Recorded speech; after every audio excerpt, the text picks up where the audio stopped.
ያቆያችሁ።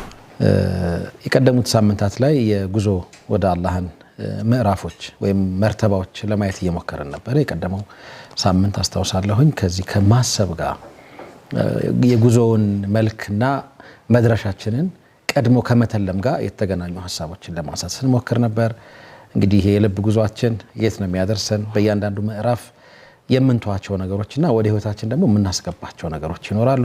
ለዛሬ የትኛውን ልናይ እንደምንችል እንግዲህ ካፍታ ቆይታዎች በኋላ የምናደምጥ ነው የሚሆነው። በድጋሚ እንኳን ደህና መጣ ኡስታዝ ነው። እንኳን ደህና ቆያችሁ። ጀዛኩሙላሁ ኸይራን። ቢስሚላሂር ረህማኒር ረሂም አልሐምዱሊላሂ ረቢል ዓለሚን አስሰላቱ ወሰላሙ ዐላ ረሱሊላህ ሰለላሁ ዐለይሂ ወሰለም። እንግዲህ በባለፈው ሳምንት ፕሮግራማችን ላይ ስለ ኒዕማና ኢስቲድራጅ አይተናል። ጸጋ አላህ ዐዘ ወጀል እኛን አክብሮን የሚሰጠን ጸጋና ወይም ደግሞ ለቅጣት ማዘጋጃ ኢስቲድራጅ እንዴት እንለየዋለን የሚለውንም ነገር አይተናል።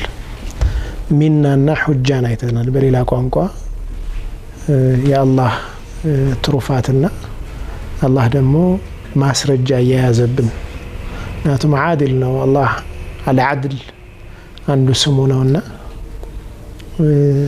ባሮቹን እንዲሁ አይቀጣቸውም። ማስረጃዎች አሉትና ሁጃ የሚሆኑብን ነገሮች በእኛ ላይ አላህ ችሎት ላይ ማስረጃ ሆነው የሚቀርቡ እንዲህ ያላደረኩልህም ወይም እንባላቸው ነገሮች አሉ። እነሱንም የተወሰነ አይተን ነበር ሰዓት ያጠረን። ዛሬ የተወሰነ እዛ ላይ ብዬ ቀጣይ ነጥቦችን ደግሞ እናነሳለን ኢንሻአላህ። ሙሐሰባ ላይ ነው ያለነው። መንዚለተል ሙሐሰባ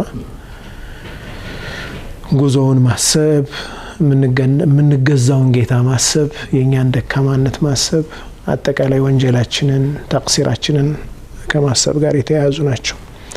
እንዴት እንለያለን አላህ የዋለልንን ውለታንና የአላህ ሁጃን በእኛ ላይ ያ ውለታ በእኛ ላይ ማስረጃ የሆነብን ይሆን? ኒዕማውን ሳንጠቀምበት በአጠቃላይ ወደ አላህ የማንቃረብበት ጸጋ በሙሉ አላህ ዘንድ ማስረጃ ነው በእኛ ላይ። ወደ አላህ የማንቃረብበት የሱ ኒዕማ መልካም ጸጋ የሱ ኒዕማ በሙሉ አላህ ዘንድ ሁጃ ሆኖ እንጠየቅበታለን።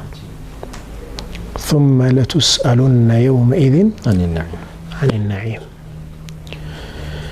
ማንኛውም ውጫዊ የሚሆን ውስጣዊ ኃይል አላህ የሰጠን ኃይል የሱን ውዴታ ለማግኘት የሱን ትእዛዝ ለመፈጸም ባዋልነው ቁጥር ሚናህ ነው፣ ከአላህ የሆነ ችሮታ ነው። ከዛ ውጪ በሆነ ቁጥር ደግሞ በእኛ ላይ ማስረጃ ነው። ማንኛውም ሁኔታችን የአላህን ዲን ለመነሰር፣ እውነትን ከፍ ለማድረግ፣ ዙልምን ለማስወገድ፣ ወደ እውነት ጥሪ ለማድረግ የዋለ ማንነታችን ሁኔታችን በሙሉ ሚናህ ነው፣ ከአላህ የተሰጠ ችሮታ ነው። ከዛ በተቃራኒ ከሆነ ሁጃ ነው፣ በእኛ ላይ ማስረጃ ነው። ማንኛውም ገንዘብ፣ ሀብት፣ ንብረት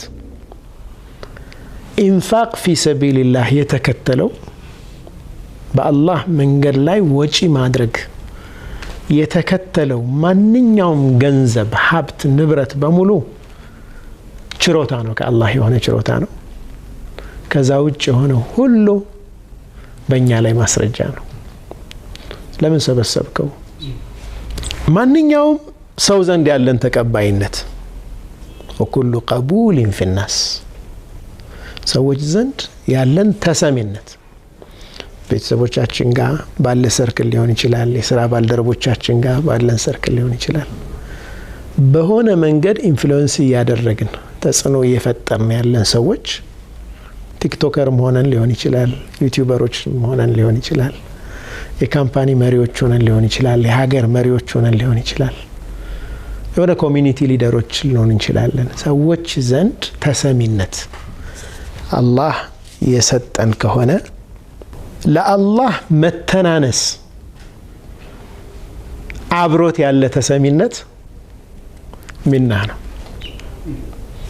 ኽድሚያ እነኛን የሚሰሙንን ሰዎች ማገልገል አብሮት ያለ ተሰሚነት ኒዕማ ነው፣ ጸጋ ነው፣ ከአላህ የሆነ ጸጋ ነው። ልባችን የሚኮራ ሰዎችን ማገልገል ቀርቶ መገልገል ከጀመርን ሁጃ ነው። ከዛ ውጭ ሆነ ወደ አላህ የሚያቃርበን ነገር ቀርቶ በሌላ መንገድ ከሆነ ተሰሚነታችንን የምንጠቀመው ለሰዎች መልካም ነገርን ኮንትሪቢዩት ማናደርግበት፣ ነሲሃ ማንሰጥበት፣ ትዳራቸው ውስጥ የሚያጋጥማቸውን ችግር ሊሆን ይችላል፣ ኢኮኖሚያዊ ህይወታቸው ላይ ገንዘብ ባይኖረን እንኳ ሀሳብ ልንሰጣቸው እንችል ይሆናል፣ ጭንቀታቸውን ልናደምጣቸው እንችል ይሆናል። ምክንያቱም ያከብሩናል አይደለም።